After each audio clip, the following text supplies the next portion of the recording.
আলাইকুম। আপনারা সবাই কেমন আছেন? আমি আমদাদুল ভালো আছি। আজকে আপনাদের দেখাচ্ছি কলা বাগান মাজার।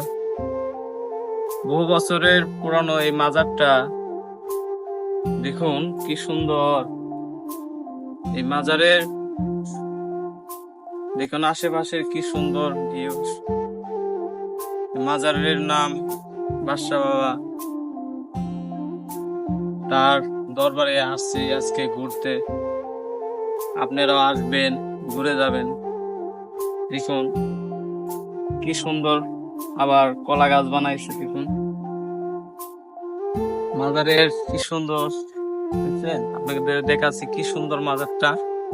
আশা করি দেখতে আসবেন, ঘুরে যাবেন বিকেল বেলা। এই মাজারের বহু বছর পুরানো মাজার।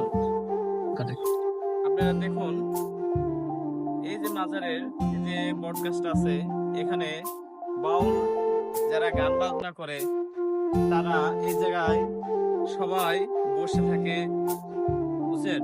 এই জায়গায় বসে তারা গান বাজনা করে মেলার সময়। দেখুন এই যে পাশে দেখুন একটা জায়গায়, এই জায়গায় মেলার সময় অনেক তবারক রান্না করা হয়। এই যে পাশের ঘরটায় শুধু তবারক রাখার জন্য রাখছে। এই মাজারটা অনেক বহু বছর আগেকার থেকে নাম করা মাজার, কলা বাগান মাজার। অনেক ঢাকায় থেকে লোক আছে মাজারে ঘুরতে, দেখতে। মাজারের কি সুন্দর